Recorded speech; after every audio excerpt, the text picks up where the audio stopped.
warahmatullahi wabarakatuh. Alhamdulillahi rabbil alamin. Wa sallallahu ala sayyidina Muhammadin nabiyil ummiyil hadil amin.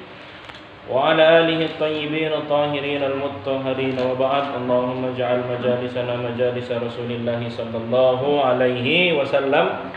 Semoga majelis kita pada malam hari ini seperti biasa majelis apa gitu ini namanya?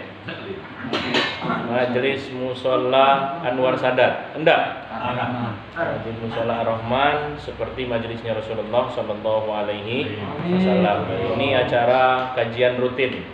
Nah, kamu yang nak datang ke sini silahkan datang di Mushola Mesat. Mesat perumahan Mesat. Baik, 13 kalah di sini 13.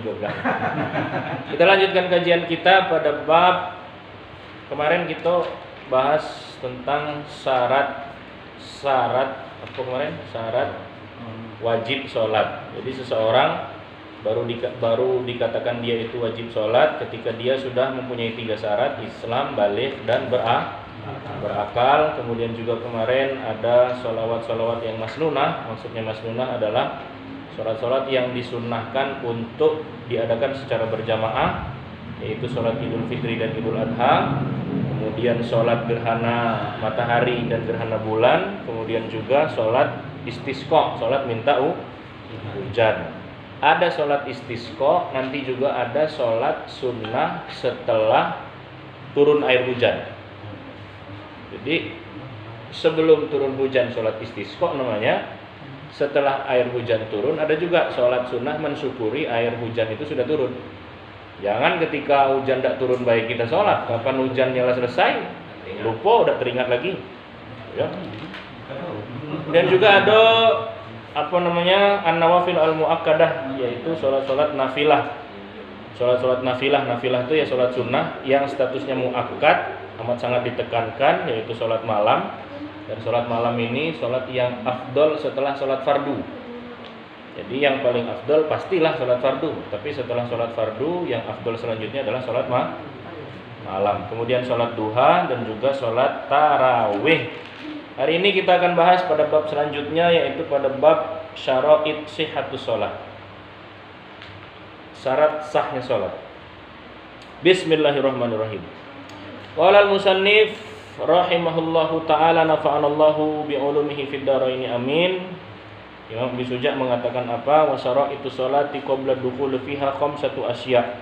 Ada 5 hal agar menjadi patokan sahnya sholat sebelum masuk sholat itu sendiri.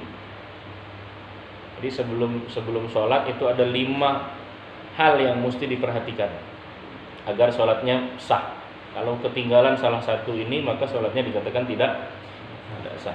Yang pertama, taharatul a'dha minal hadas wan najas.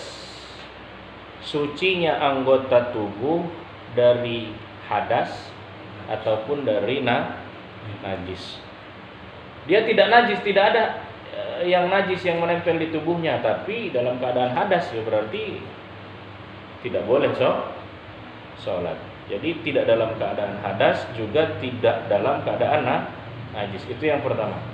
Yang kedua, wasatrul aurati bilibasin tahirin. Kalau anggotanya sudah suci, maka kemudian yang kedua adalah pakaiannya juga mesti suci.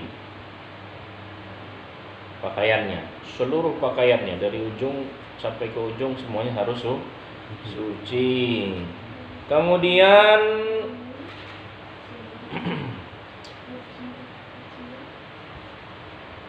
wal wukuf ala makanin tahirin. Yang ketiga, tempatnya juga harus suci. Jadi badannya suci, pakaiannya suci, tempatnya istrinya suci. Enggak ya? Nah, kalau istri suci itu boleh artinya tuh. Lagi enggak suci berarti tidak boleh. Yang ketiga, yang keempat, al ilmu bidukhulil waqti. Harus tahu betul waktu sudah masuk. Kemarin kan di pertemuan sebelumnya itu sudah kita bahas. Jadi waktu-waktu masuknya sholat itu kalau manualnya pakai apa? Pakai matahari. Kalau sekarang sudah enak, sudah ada yang ijtihad, sudah ada yang menentukan waktunya, kita tinggal minta perinannya, dan itu tempel di musola, masuk waktu, aman lah itu. Tapi dalam keadaan tidak ada itu, maka kita pakai cara manual itu dia tadi, dengan cara matahari. Yang kelima, yang terakhir, istiqbalul kiblah, menghadap kiblat. Wa yajuzu tarkul kiblati fi halataini, dalam keadaan tertentu mendesak boleh kita tidak menghadap kiblat. Kapan dia? Yang pertama, fi syiddatil khauf, dalam keadaan ketakutan. Kapan ketakutan ini? Dalam keadaan peperangan. Jadi dalam keadaan perang itu orang boleh sholat tapi tidak menghadap kiblat. Yang kedua, wa fin nafilati fi safari 'ala rahilah, dalam sholat nafilah, sholat sunnah di safar, dalam keadaan berkendaraan itu boleh juga tidak menghadap kiblat. Ini matannya. Sekarang kita masuk ke syarahnya. Jadi Bapak, saudaraku sekalian, anak-anak, saya bawa kitab ini. Ada satu tempat yang memang bisa dijelaskan matan sama syarahnya. Ini kan kita bahas sekarang matannya kita bahas, syarahnya kita bahas. Tapi ada tempat lain yang tidak bisa kalau dibahas syarahnya itu. Entah apa ya, mungkin tidak masuk, mungkin terlalu dalam, mungkin apa segala macam. Kondisinya nggak memungkinkan kalau dibahas syarah. Jadi jangan mana Ustaz kalau tidak dibahas syarahnya, ya sudah matan-matannya saja, kulit-kulitnya saja. Ada juga satu tempat dia nggak mau terlalu banyak teori. Ustaz pokoknya kita praktek lah. Apa semuanya mesti dipraktekkan? Kan tidak. Ada yang memang hanya teorinya saja yang kita pelajari di sini, prakteknya di rumah, kan begitu. Begitulah. Ya, baik, itu matannya tadi ya. Syarat sah sholat itu ada 5 sebelum masuk. Suci anggota tubuhnya, kemudian suci bajunya, pakaiannya, kemudian juga tempatnya juga suci. Dia benar-benar tahu waktunya sudah masuk, kemudian menghadap kiblat. Sekarang kita masuk ke syarahnya. Taharatul a'dha minal hadas wan najas, qala sallallahu alaihi wasallam. Dari mana asalnya kita harus mensucikan anggota tubuh kita? Tidak boleh dalam keadaan hadas dan tidak boleh dalam keadaan najis. Berdasarkan hadis Nabi Muhammad sallallahu alaihi wasallam, la yaqbalullahu sholata bighairi tahurin. Sesungguhnya salat yang tidak dalam keadaan suci itu salatnya tidak keterima. Rawahul khamsah illal Bukhari. Fala budda min taharatil jasad kamilan minal hadasil asghar wal akbar. Maka ketika kita pengen sholat itu dipastikan betul harus suci jasadnya, badannya lengkap, baik itu dari hadas kecil maupun hadas besar. Alhamdulillah baik. Dan menghilangkan najis, izalatun najasah fi ayyi makanin fil jasad qabla shalah. Menghilangkan najis yang ada yang menempel di dalam tubuh kita, baik yang ada di dalam pakaian kita. Sebelum sholat itu dipastikan semua najisnya sudah hilang. Yang kedua, satrul aurati bilibasin tahirin, menutup aurat dengan libas, dengan pakaian yang suci. Ai bi thiyabin fi sholatin. Li'anna Allah Ta'ala ahaqqu ayyustahya minhu. Kenapa kita harus pakai pakaian yang suci kemudian menutup aurat ketika kita sholat? Ya, masa tidak malu sama Tuhan? Maka nanti ada syarat sah sholat, ada adab pakaian di dalam sholat. Kan biasanya nanya itu, Ustadz bisa nggak kita sholat tapi pakai tank top misalkan? Pakai tank top nggak boleh, perempuan aurat ya. Pakai singlet, bekawas baik. Ustadz kami sholatnya bekawas baik. Mau dibilang sah ya sah, tapi kan tidak masuk ke dalam adab yang baik. Nanti masuknya su'ul adab. Lah mau ketemu sama pejabat baik, sepatu mengkilat, peci mengkilat, pakaian mengkilat. Giliran nak ketemu Tuhan, pakaian seadanya. Nah, itu maka masuk ke dalam su'ul adab. Nah, mana yang termasuk di antara aurat itu? Wa auratul rajuli ma baina sirrati ila rukbah. Aurat laki-laki adalah antara pusar sampai ke lutut. Walaisati sirra wa rukbah bi auratil. Lutut sama pusar itu tidak termasuk aurat. Jadi di antara, bahasanya coba gini, di antara lutut dan pusar. Jadi pusar sama lututnya itu tidak termasuk di antara lutut dan pusar. Yang dimaksud aurat itu di antara lutut dan pusar. Wa auratil mar'ah di dalam sholat itu. Jadi kalau dia ibarat kata besarung baik, asal pusarnya ya ketutup lah ya, ketutup, maka itu sholatnya sudah dikatakan sah, tapi nanti masuknya ke su'ul adab. Wa auratil mar'ati fis sholati jami'ul jasad adal wajhi wal kaffaini. Kalau perempuan itu auratnya adalah seluruh tubuhnya, seluruh jasadnya kecuali wajah dan kaffain. Kaffain itu baik telapak maupun punggung. Punggung sama telapak. Dalam madhab Syafi'i kaki perempuan itu termasuk aurat. Jadi ketika sholat harus ditutup, terkena mukena. Kalau ragu ya berarti harus pakai kaos. Tapi kalau dia yakin pakai mukena tidak akan tersingkap apa? Tersingkap atau tersungkap? Tersingkap. Iya, Kalau yang itu tersungkur. Beda nyungsap. Jadi kalau dia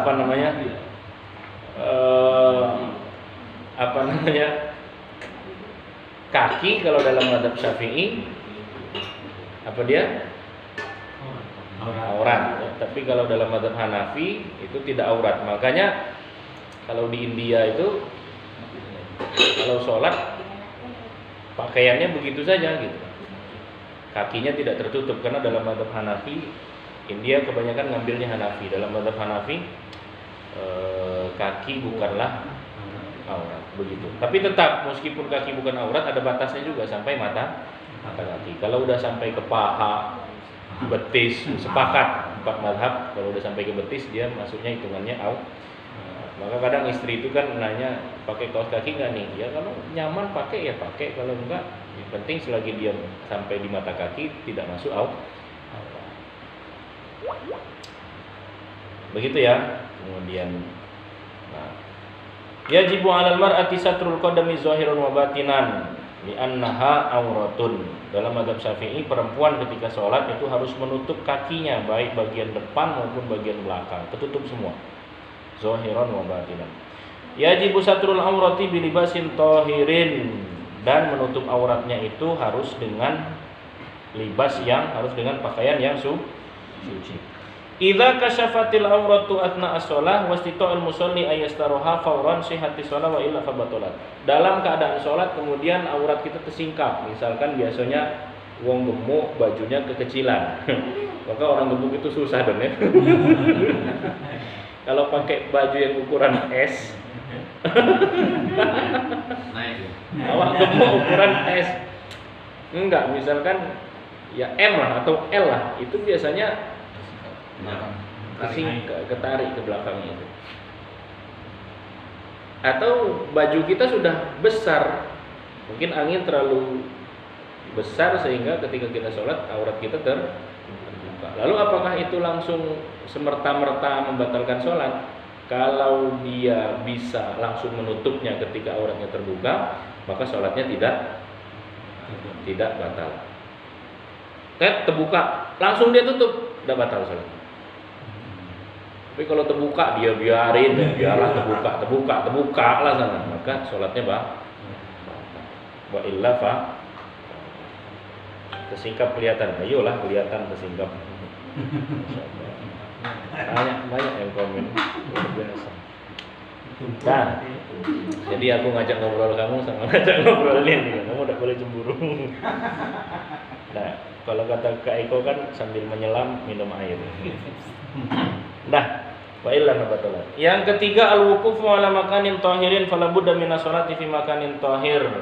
Kenapa ketika kita sholat itu tempatnya harus suci? Ini semua berdasarkan hadis Nabi Muhammad SAW, bahwa Nabi itu memerintahkan para sahabatnya untuk menyiram tempat yang dikencingin sama orang Arab Badui. Itu yang pernah kita ceritain itu kan. Jadi ada orang Arab Badui datang ke masjid Nabi, tiba-tiba dia kencing di situ di masjid Nabi. Seketika itu para sahabat ingin ngangkatnya, ingin gebuknya, ingin nyipaknya, ingin nerjang segala macam. Marah galau. Tapi kata Nabi apa? Da'uhu. Biarkan, jangan dikagetin. Kalau orang kencing dikagetin, kaget penyakit. Maka kencing itu harus sampai tuntas. Mun kencing tidak tuntas bahaya. Jadi jangan disisa-sisain. Apa ada yang tidak tuntas kamu kencing? Kemudian setelah Nabi bilang apa? Da'uhu, biarkan. Kemudian yang kedua apa? Warisuhu bil ma'. Siram dengan air. Kenapa Nabi perintahkan untuk disiram dengan air? Dalilnya adalah karena air kencing itu najis. Kalau air kencing itu tidak najis, ya sudah. Untuk apa disiram dengan air, kan begitu. Nabi nyuruh disiram dengan air itu karena memang air kencingnya najis. Maka najis, jadi mesti disucikan. Itu dalil bahwasannya kenapa dalam keadaan sholat tempat kita harus suci. Dalil kenapa kalau kita sholat anggota tubuh kita harus suci, dalilnya adalah tadi karena tidak diterima sholat kecuali dalam keadaan Lah tempatnya kenapa harus suci? Dalilnya tadi karena Nabi memerintahkan para sahabatnya untuk menyiram tempat yang bekas dikencingin sama orang Arab Badui tadi. Nah, lalu permasalahannya seperti ini. Fi mas'alatin, ada masalah seperti ini. Idza shalla ala bisatin aw sajadatin fiha najasatun lakinnahu shalla ala juz'in thahir minas sajadah sahhatis shalah. Kan tempatnya harus suci kan? Ini ada sejadah. Di ujung sejadah itu ada kotoran. Kan najis dia. Tapi kan tidak semua sajadah itu najis. Yang najis yang mana? Hanya bagian yang terkena kotoran tadi. Kalau kita mampu sholat tidak mengenai kotoran tersebut, maka sajadah yang ada kotoran itu tadi masih bisa tetap dipakai untuk sholat. Sajadah segi 4, ya kan? Atau karpet lah. Ada kotoran, tapi kotorannya nggak ganggu tempat kita sholat, maka boleh. Atau di ujungnya lah, di ujungnya atau di tengah yang tidak kena anggota tubuh kita dan tidak mengganggu. Jadi meskipun ada kotoran di sajadah itu, tapi tidak mengganggu sholat kita, maka sholatnya tetap sah. Kasus selanjutnya ini semen, keramik kan? Keramik ini katakanlah ada bekas kencing misalkan, itu kan najis tuh. Tapi najis belum dihilangkan, basahnya udah nggak ada, tapi baunya masih ada, berarti kan masih najis kan? Baunya masih ada, masih lengket, berarti kan masih najis.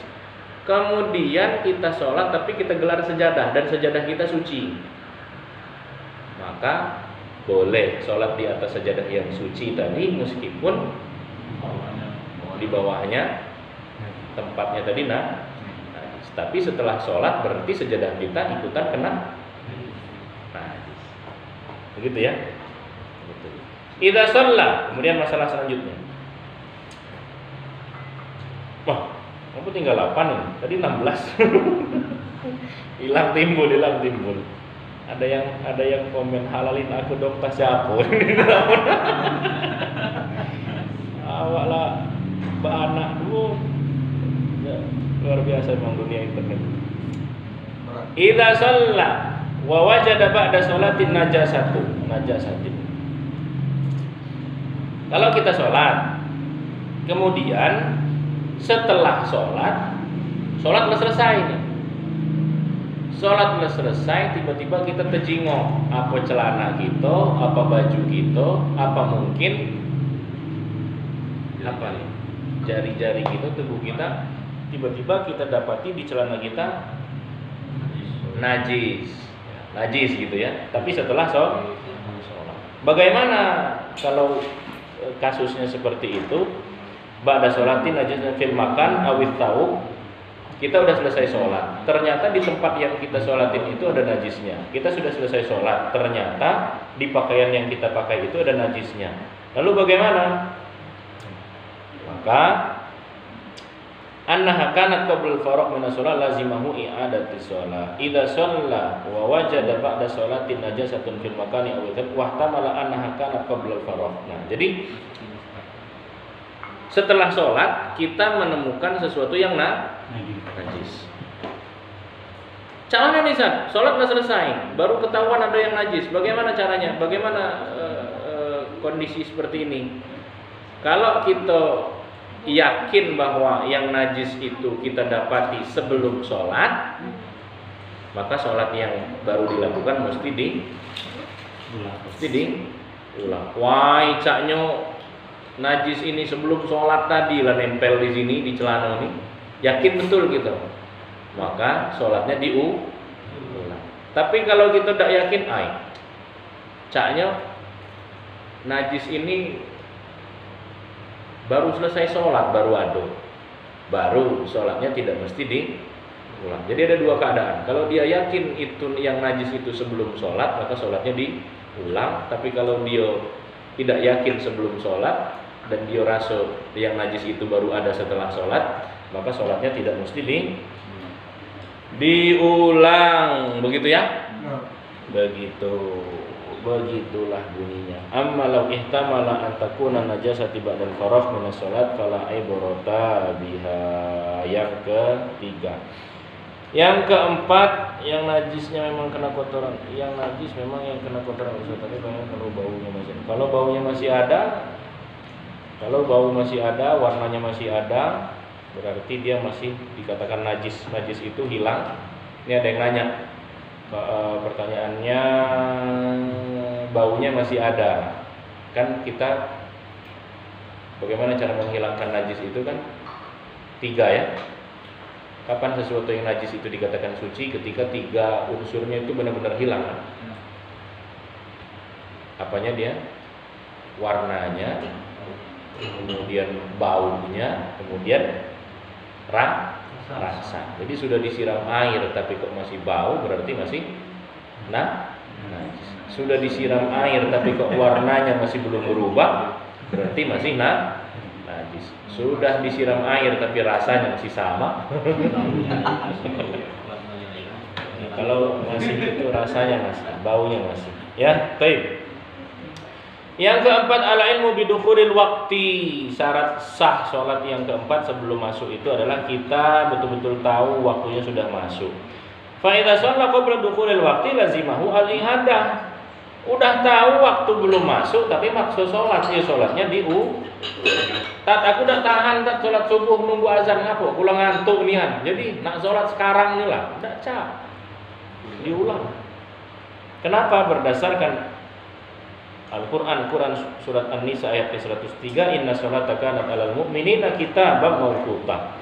Sudah ada waktu-waktu tertentu untuk melakukan sholat. Yang kelima, ini saya nadanya kecepatan enggak kan? Emang mau segini kan tiap ini kan? Jadi kalau ada yang anggap Ustadz ngomongnya kecepatan.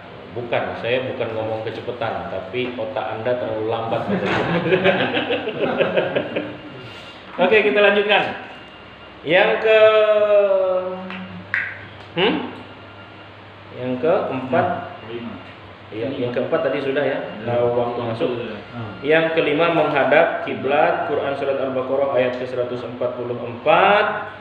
Wa haitsu ma kuntum fawallu wujuhakum syatrah. Menghadapkanlah wajah kita ke kiblat ketika kita hendak sholat. Aina nastaqbilul Ka'bah al-musyarrafah, yang mana kiblat kita adalah menghadap ke Ka'bah. Nah, permasalahannya seperti ini. Man kana la yastati'u atawajjuh ilal qiblah li udrin fis salatin. Dalam keadaan udzur kita tidak bisa menghadap kiblat, tapi padahal sholat itu sholat fardu. Lalu cak mano? Sholat fardu tapi kita tidak pacak menghadap kiblat. Maka dalam mazhab Syafi'i dikatakan kalau kita dalam keadaan udzur dan mesti dan tidak bisa menghadap kiblat, apa yang harus dilakukan? Shalla bihasbi halihi wa alaihi i'adah. Tuh, jelas sekali di sini. Kita tidak pacak menghadap kiblat dalam keadaan udzur, tapi mesti tetap sholat karena sudah masuk waktu. Jadi jangan ya sudah sholatlah sekendak kamu nak ngadap kiblat kemana. Tapi kaget ketika uzurnya itu sudah habis, sholatnya i'adah, diulang atau diganti. Begitu ya? Jadi jelas. Jadi selama ini kalau misalkan kita sholat tidak menghadap kiblat, tapi memang harus dilakukan karena sudah waktunya sudah masuk, ya tetap dilakukan, terserah menghadap kemana. Tapi nanti ketika uzurnya sudah habis, karena yang namanya uzur itu tidak mungkin selamanya. Uzur itu kan dia sifatnya sementara. Nggak ada air, boleh tayamum, boleh selama tidak ada air. Tapi kalau airnya sudah ada, apa masih boleh tayamum? Kan nggak boleh, karena uzur itu pasti sifatnya sementara. Mata yajuzu tarkul kiblah, kapan seseorang itu boleh meninggalkan atau boleh tidak menghadap kiblat. Min syuruti sihhati shalah istiqbalul kiblah, lakin yustasna halatani. Ada dua hal yang mana seseorang boleh tidak menghadap kiblat di dalam salatnya. Al-ula fi siddatil khauf liqoulihi ta'ala fa in khiftum farijalan aw rukbanan, dalam keadaan ketakutan tadi. Yang mana tadi kita katakan apa? Dalam keadaan perang, itu dalam keadaan ketakutan, makanya namanya sholatnya sholat khauf. Sholat apa dalam keadaan perang ini? Sholat khauf. Sholat khauf ini ya khauf. Sholat khauf dia boleh tidak menghadap kiblat, boleh, sah saja. Wal makna idza kuntum fi halatil harb, ketika dalam keadaan perang, wala tatamakkanu min istiqbalil kiblah li khaufin, kita tidak mungkin menghadap kiblat karena takut, wa ghairuhu fasallu kama tayassara lakum. Ya salatlah yang menurut kita mudah. Menurut kita mudah menghadap selatan, mudahnya menghadap timur, mudahnya menghadap utara. Baik dalam keadaan kita tidak berkendaraan, atau dengan kuda perang, atau dengan unta perang, ataupun dalam keadaan kita berkendaraan. Dalam keadaan berdiri, dalam keadaan berkendaraan, pokoknya kalau dalam keadaan perang boleh tidak menghadap kiblat. Atsaniyah an-nafilah fi safarin 'ala rahilah. Yang kedua, kapan boleh tidak menghadap kiblat? Dalam keadaan sholat nafilah, sholat sunnah, dan itu pun bisa dalam keadaan safar. Wa dzalika taysirun 'alal musafir wa li adami fawati maslahatil musafir li hadisin. Kenapa seseorang yang dalam keadaan safar itu boleh tidak menghadap kiblat, dan itu sholatnya sholat sunnah berdasarkan hadis kan Rasulullah sallallahu alaihi wasallam karena Rasulullah yusalli ala rahilatihi haitsu tawajjahat bihi. Nabi itu dalam keadaan safar pernah sholat dan tidak menghadap kiblat. Ontanya, ya kemana ontanya ngadep, ya kesitulah Nabi sholat. Fa idza aradal fariidhah, ya, pokoknya bacanya sampai habis. Fa idza aradal fariidhah nazala fastaqbalal kiblah. Nabi itu memang pernah sholat tidak menghadap kiblat waktu safar, tapi itu sholatnya sholat sunnah. Ada yang mengatakan itu sholatnya sholat witir. Saking pentingnya sholat witir, itu Nabi itu dalam perjalanan pun tetap digawe ke sholat witir itu, tapi tidak menghadap kiblat karena dalam perjalanan, dalam keadaan safar tadi.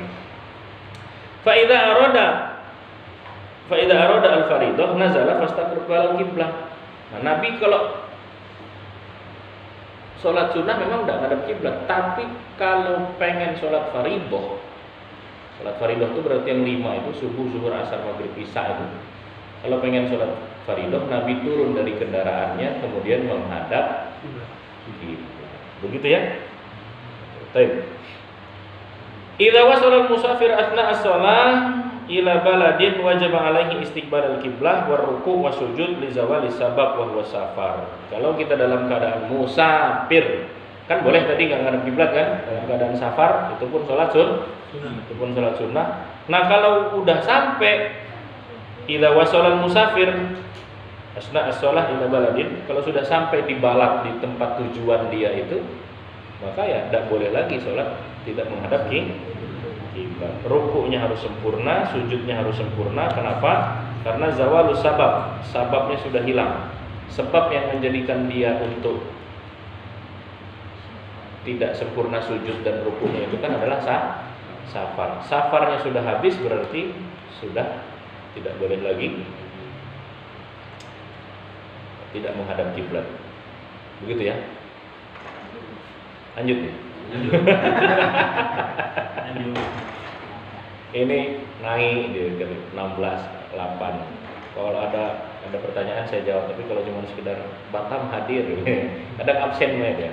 Absen dan itu metu dia. Tahu metu dah? metu itu keluar, sekedar absen, sekedar jinggo, apa nih yang isinya Ustaz Febri, sekedar nak jinggo baik.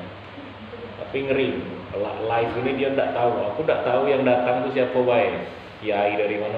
Namun kamu kan kejingoannya, ini yang datang. Mun live jadi, wallahu alam bisawab, yang datang karena dia gaib ya. Kadang yang gaib itu memang lebih sulit daripada yang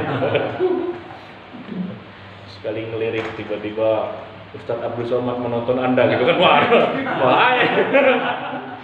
lah siapa tahu ada yang share kan, ini kan nggak tahu ya, bagikan, ini begini nih, begini, nanti ada yang share, tiba-tiba saking banyak yang share sampailah live streaming Ustadz Abdul Somad, siapa yang gitu,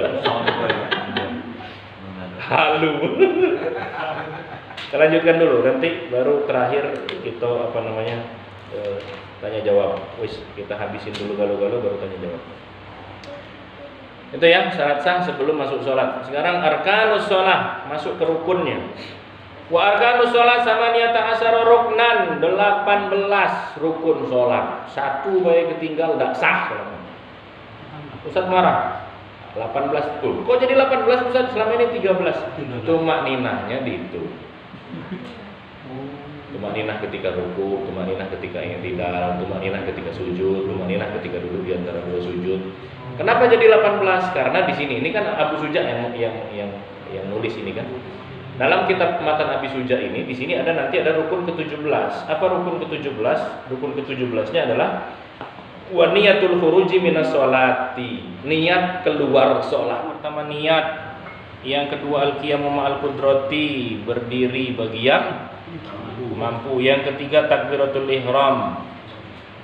Ihram kemarin apa artinya? Takbir yang mengharamkan yang tadinya halal kita kerjakan di luar sholat. Kemudian wal qiraatul Fatihah, baca Fatihah, wa bismillahirrahmanirrahim ayatun minha. Baca Fatihah dan bismillah itu bagian daripada ayat Al-Fatihah. Berarti kalau bismillahnya ditinggal, ada yang kurang dari Fatihah itu. Dalam mazhab Syafi'i. War ruku. Wa tuma'ninah fihi. Fihi-nya di sini di mana? Di dalam ruku tersebut. Jadi ruku plus tuma'ninah. Nanti kita detailkan pada waktu pembahasan. Mohon maaf pemirsa, ini pecinya agak dinaikin gini. Artinya lebih khusyuk lagi. Warraf'u wal i'tidal. I'tidal itu pemisah antara ruku dan sujud. Jadi dari ruku dia tidak langsung sujud, tapi i'tidal terlebih dahulu. I'tidal itu artinya kembali. Berdiri, ruku, kembali. Kembali berdiri. Wa tuma'ninah fihi, dan tuma'ninah ketika i'tidal itu. Wasujud, sujud. Wa tuma'ninah fihi, tuma'ninah ketika sujud. Al-julusu baina sajadataini, duduk di antara dua sujud. Baik, duduk di antara dua sujud itu rukun. Bacaannya sunnah. Gitu ya. Jadi duduk di antara dua sujudnya itu rukun. Adapun bacaan tadi Rabbil firli warhamni wajburni warfa'ni warzuqni wahdini wa'afini wa'fu'anni, ini Anda tidak dibaca soalnya tetap sah. Gimana ya, rugilah. Masa kita tidak minta apa-apa kan? Jadi duduk di antara dua sujud rukun. Wa tuma'ninah fihi. Tapi harus tuma'ninah juga. Dan sepaling tidak tuma'ninah itu qadrat tasbih. Seseorang dikatakan dia tuma'ninah ketika dia berdiri sejenak agak sekitar membaca tasbih subhanallah. Wal julusul akhir tuh. Jadi yang rukun itu julusul akhir atau tasyahud akhir atau tahiyat akhir. Sedangkan tahiyat awal salat maghrib nggak pakai tahiyat awal ya salatnya sah. Tapi dia tidak dapat pahala tahiyat awal itu dia tidak rukun, sunnah. Cuma ini nanti jadi fitnah kalau misalkan saya tahu tahiyat awal itu sunnah, terus saya imam, sengaja nggak tahiyat awal. Ya jelas lah, pasti makmum berteriak kan, subhanallah, pasti kan? Iya. Pasti kan? Iya. Kecuali kalau makmumnya galau-galau lah pintar cak kamu lagi.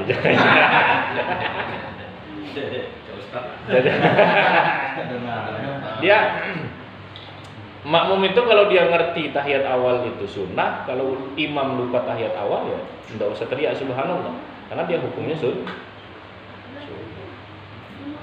Ucap subhanallah itu kalau meninggalkan yang wajib. Ya cuma makmum kita kan kadang pinternya tuh keliwat pinter. Ya wong kadang imam lupa kunut juga makmumnya. Iya kan? Ya, kadang imam tuh kalau dia masih ngantuk, apa dia lagi halu imamnya itu.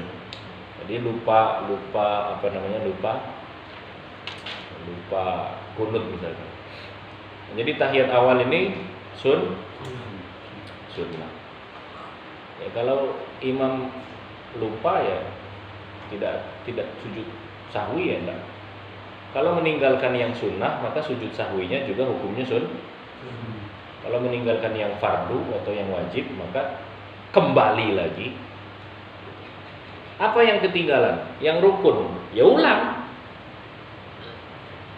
Nanti pas terakhir ditutup dengan sujud. Apa yang ketinggalan?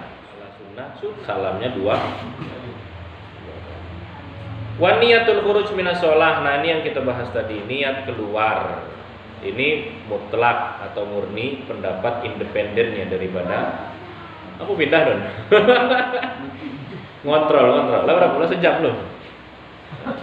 Pokoknya ini selesai, nak sejam, nak 2 jam selesai bab ini selesai. Kita tidak lagi lihat waktu, tapi lihat materi selesai. Lama itu Ustaz. Wa tartibul arkan alama dzakarnahu, rukun yang selanjutnya yang terakhir adalah tertib. Tidak boleh sujud dulu kemudian ruku, atau tasyahud dulu kemudian ruku, atau salam dulu kemudian i'tidal. Wis pokoknya mesti tertib. Baru kita bahas sekarang secara terperinci. Bismillahirrahmanirrahim. Rukun yang pertama niat. Wa mahalluhal qalbu. Tempatnya niat itu adalah di hati. Wa yusannu talaffuz biha. Tuh disunnahkan melafazkan sunnah. Usolli fardhal sunnah dalam mazhab Syafi'i. Oke, kalau ada yang bilang untuk apa pakai usolli, aku yang tanggung jawab. Ada dalam mazhab Syafi'i melafazkan niat itu dihukumi sunnah. Ta'kidan lima fil qalbi. Untuk apa dilafazkan itu? Untuk menekankan apa yang ada di hati. Kita cinta dengan istri kita, tapi di dalam hati. Tapi tidak pernah diomong, mami I love you. No, Aisyah, sayangku aku mencintaimu. Ya bisa jadi wong rumah ini tidak tahu kalau kita niat cinta. Oke, abang ini cinta niat dengan aku apa tidak? Tidak pernah niat seumur nikah, dah 20 tahun, aku tidak pernah niat dengar abang ngomong aku cinta padamu. Nah kamu 20 tahun nikah tuh, tidak pernah bilang aku cinta padamu. Jadi pengucapan itu terkadang membantu apa yang ada di dalam isi. Aku kesal misalkan, tapi aku tidak ngomong ke kamu, aku cuman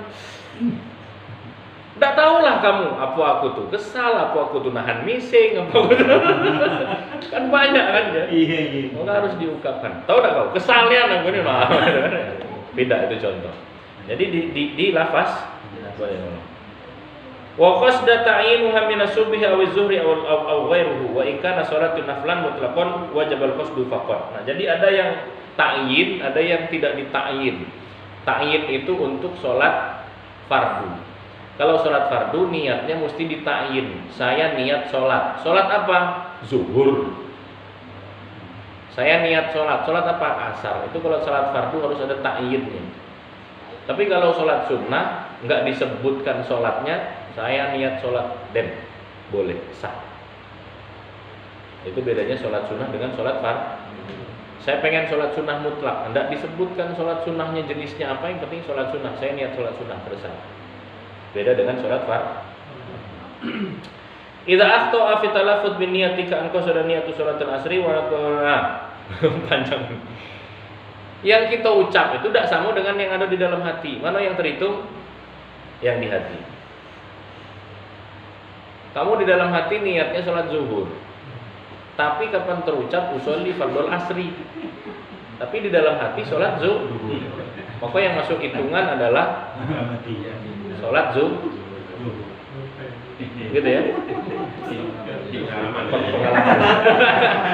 Berarti tetap sah, tetap sah. Jadi emang gitu, memang Pak. Kadang mulut kita itu kadang tidak sinkron dengan apa yang ada dalam pikiran kita.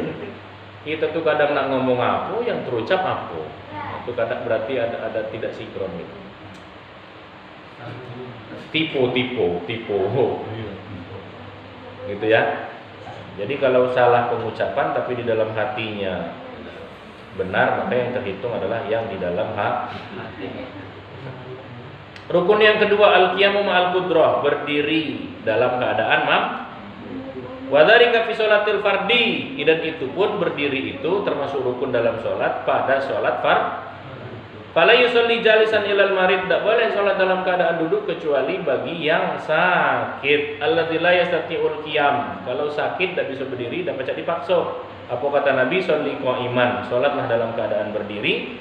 Fa in lam tastati' fa qa'idan, tidak baca diri, duduk. Fa in lam tastati' fa ala janbin, tidak baca juga duduk tidur. Tidak baca juga sholatin. Al-marid yusolli hasba istita'atihi walahu ajrun kamilan insyaallah. Kalau kita dalam keadaan sakit, kita sholatnya dalam keadaan semampu kita, baca duduk-duduk, baca tidur-tidur, tapi pahalanya pahala sempurna, tidak dikurangi pahalanya. Beda halnya kita tidak sakit, ya. Fi sholatin nafli yajuzu li ghairil marid ayyusolli jalisan walahu nisful ajri. Dalam sholat sunnah, seseorang itu boleh tidak dalam keadaan berdiri dan dia tidak sakit. Kan kalau orang sakit kan boleh duduk. Kita tidak sakit, boleh tidak kita duduk sholatnya? Boleh kalau sholatnya sholat sunnah, tapi pahalanya setengah. Nah itu. Lah iyo, kamu baca berdiri, kamu duduk, setengah lah dia. Orang sakit duduk sholatnya, pahalanya sempurna. Orang sehat duduk sholatnya, pahalanya setengah. Itu pun kalau sholat sunnah boleh duduk. Tapi kalau sholat fardu lah sehat, sholat fardu pula nak duduk tidak sah. Itu ya. Allah. Rukun ketiga takbiratul ihram wa takunu bilafzi Allahu akbar. Rukun ketiga takbiratul ihram, lafaznya apa? Allahu akbar. Berdasarkan hadis Nabi, idza qumta ila sholati fakabbir. Kalau kamu ingin sholat maka bertakbirlah, takbirnya Allahu akbar. Syarat takbiratul ihram nih, syarat takbiratul ihram aja akeh Pak, banyak sekali. Jadi untuk takbiratul ihram itu biar sah itu banyak sekali syaratnya. Allahu akbar. Takbir Allahu akbar. Yang pertama, antaqo halal qiyam fil fardi. Takbiratul ihram itu harus ketika posisi sudah berdiri. Jadi nggak bisa sambil jalan Allahu akbar, sambil berjalan gitu. Saking pengen dapat sholat jamaah, takbiratul ihramnya sembari jalan nggak bisa. Takbiratul ihram itu posisi harus dalam keadaan Yang kedua, antakuna bil arabiyyah. Takbiratul ihram itu dikatakan sah kalau dengan lafaz bahasa Arab. Jangan diganti the great of Allah. Allah is great. Allah maha besar. Harus pakai bahasa. Yang selanjutnya, wala budda an takuna bilafzillah wa bilafzi akbar. Harus ada lafaz Allahnya, harus ada lafaz akbarnya, nggak bisa diganti-ganti. Allah akbar kan besar ya, azam agung, Rahman maha kasih sayang. Apalagi nggak bisa misalkan lagi surat Allahu azam. Oh iya. Ustaz, kalau dipikir-pikir kata azam ini lebih bagus untuk mengganti kata akbar ini. nggak bisa, itu udah baku, nggak bisa. Allahu Akbar, nggak bisa diganti. Dua kata, Allah sama itu rukunnya. Wa yajibu tartib, fallahu awwalan ba'daha akbar, harus berurutan. Allahu Akbar, tidak boleh dibalik. Akbar Allah, nah. Wala tasihu bimad dil hamzah awil ba. Hamzahnya nggak boleh ada mat, ba-nya nggak boleh ada mat. Allahu panjang itu, tidak sah. Karena itu tidak ada matnya di situ. Di hamzah itu tidak ada matnya. Allahu Akbar. Kalau ada matnya di hamzah, maka takbirat dari takbiratul ihram lagi lah salah. Sama ke ujungnya. Ini kan masih takbiratul ihram lah, salah sholatnya. Jadi hamzahnya tidak boleh dimatkan. Begitu juga ba-nya tidak boleh dimatkan. Akbar, biar lagunya bagus kan pakai mat. Allahu Akbar. Wah, lah salah, tidak merdu loh.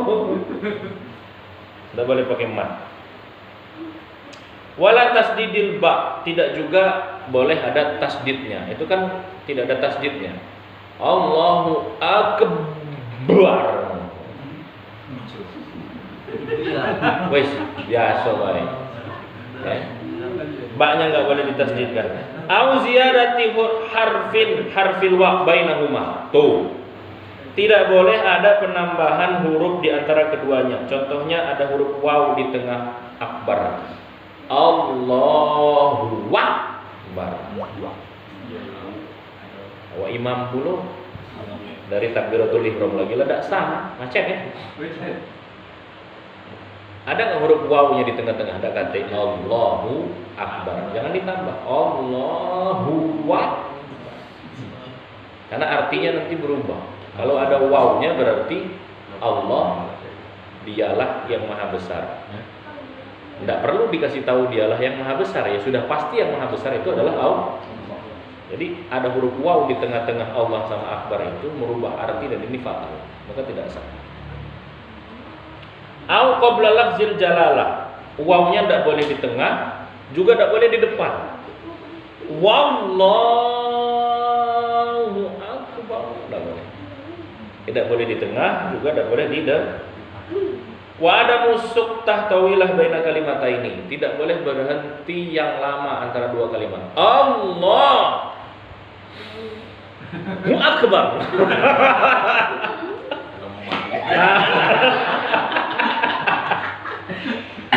Nahan napas dulu deh. Allah. Nungguin ya. Tahu deh. Kan ada itu, nungguin ya. Tidak boleh ada suktah. Wa ayyasma nafsahu jami'i hurufiha. Sepaling tidak diri sendiri mendengar apa yang dia ucap. Jadi tidak boleh. Diri dia dewe tidak terdengar takbir itu tidak boleh. Jadi sepaling tidak terdengar oleh kuping kan dekat sih jarak antara mulut sama kuping ini kan. Masalah kuping uang nak dengar atau tidak itu urusan dia. Yang penting kuping kita. Kalau sholat itu memang agak sedikit sampai kuping itu dengar. Jangan dipaksakan sampai kuping uang dengar. Dia sholatnya di situ. Kita lagi baca dengar. Malah besar bacaan itu. Memang iyo agak sedikit sampai kuping dewe dengar. Kuping uang dengar. Wa dukhulul waqti lil fardi wan naflil muaqqat wa dzil sabab, itu mengucapkan takbir juga syaratnya waktunya sudah masuk. Kalau waktu belum masuk ya takbir ya tidak sah. Wa iqaiha halal istiqbal, takbiratul ihram itu syaratnya juga harus menghadap kiblat. Wa ta'khiruha an takbiratul imam, kalau kita menjadi makmum takbirnya setelah jangan serempak. Imam baru Allah, kita sudah Allah, kaget dulu, sabar dulu. Ba'dal imam selesai dulu Allahu Akbar baru kita Allah. Imam baru Allah. Ketan. Itu rukun yang ke-3. Yang ke-4, qiraatul Fatihah, baca Fatihah. Fi kulli rakaatin, baca Fatihah di setiap rakaat. Wa yajibu muwalatiha, harus berurutan. Jadi tidak boleh terpotong. Fatihahnya tidak boleh terpotong. Contohnya tidak boleh terpotong itu cak mana? Contohnya ada wong bersin ketika Fatihah. Bismillahirrahmanirrahim. Alhamdulillahirabbil alamin arrahmanirrahim maliki yaumiddin. Alhamdulillah. Wah, enggak bisa. Harus mengulang balik lagi dari awal. Karena tidak mualah. Mualah itu artinya mualah itu kan dalam wudu juga ada mualah, berurutan. Wudu dikatakan mualah ketika dia membasuh anggota berurutan tidak sampai kering. Kalau mukanya sampai kering, maka ulang. Lah kering, lah keburu kering. Habis basuh muka, dia jalan-jalan dulu misalkan.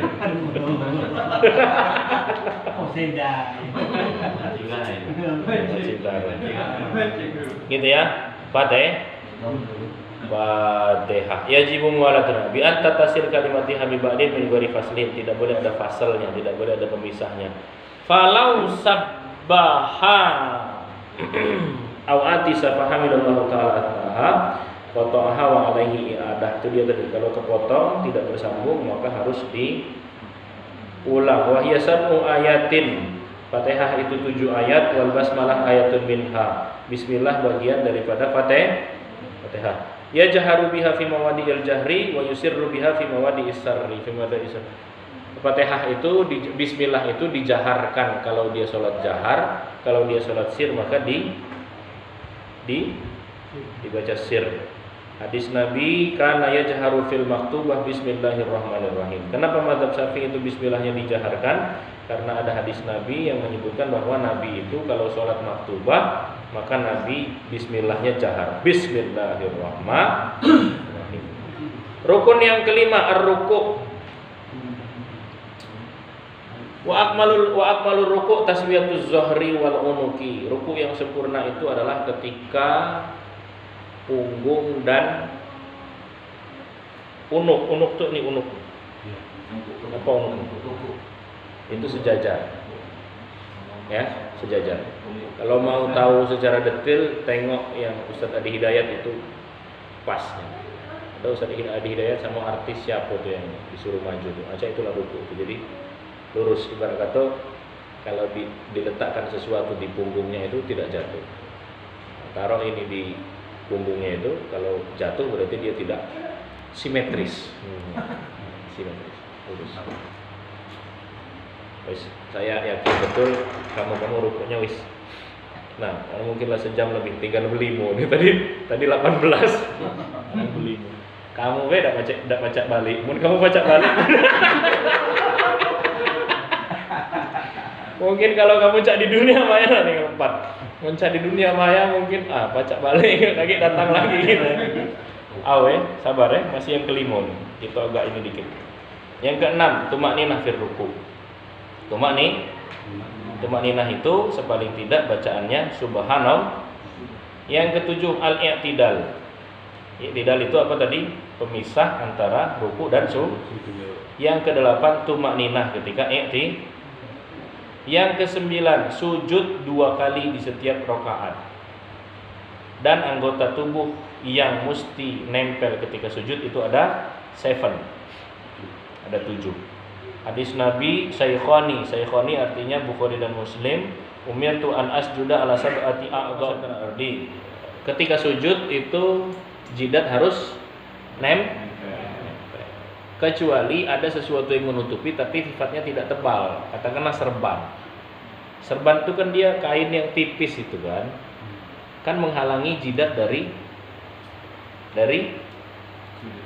sujud, tapi dia tipis maka tidak apa. Yang tak boleh itu peci setebal lidah, pakainya kayak ini.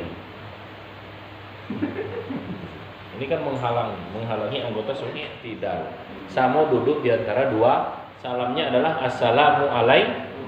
Akmaluha sepaling panjang yang paling lengkap Assalamualaikum warahmatullahi wabarakatuh.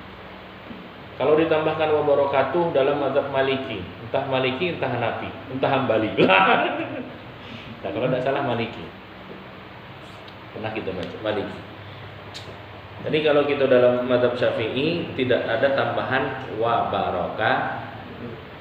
Tapi aku pernah Pak Ustaz ada yang nambah wa barakatuh. Ya sudah, ada kok ulama yang membolehkan. Tapi kalau aku tidak pakai wa barakatuh, karena dalam mazhab Syafi'i yang paling pendek Assalamualaikum, paling pendek. Mau versi panjang? Assalamualaikum warahmatullahi, versi panjang. Tak kata wa barakatuh. Wa yajib wa yakunu salam halul julus, salamnya dalam keadaan duduk. Minum dulu Ustaz. Siap Pak Dokter. Wah, 2 jam streaming terlama. Wah. Yes. Assalamualaikum warahmatullahi wabarakatuh. Alhamdulillah baik. Oke. Mana tadi? 16.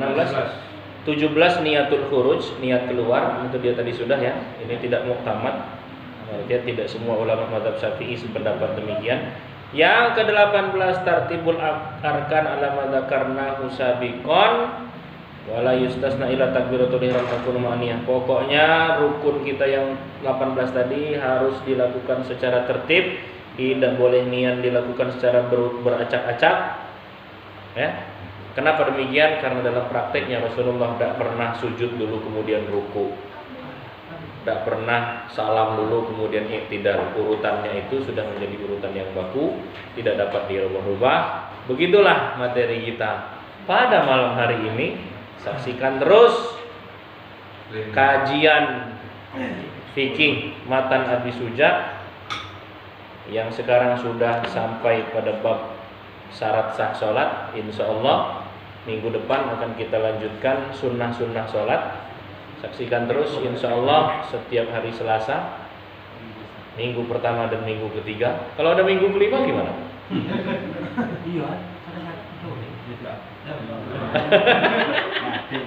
Libur ada. Kadang Selasa itu 5 kali. Pokoknya setiap hari Selasa, minggu pertama, minggu ketiga. Kalau ada minggu kelima, anggap aja hari Rabu. Minggu pertama, minggu ketiga, insya Allah setiap hari Selasa kita on air Facebook. Itu pun kalau baterainya penuh. Tapi kalau bateraiku tidak banyak, berarti salah panitia. Ngapa nggak ada power bank? Itu gaji kita. Alhamdulillah, semoga bermanfaat. Subhanakallahumma wa bihamdika, asyhadu an la ilaha illa anta, astaghfiruka wa atubu ilaik. Assalamualaikum warahmatullahi wabarakatuh.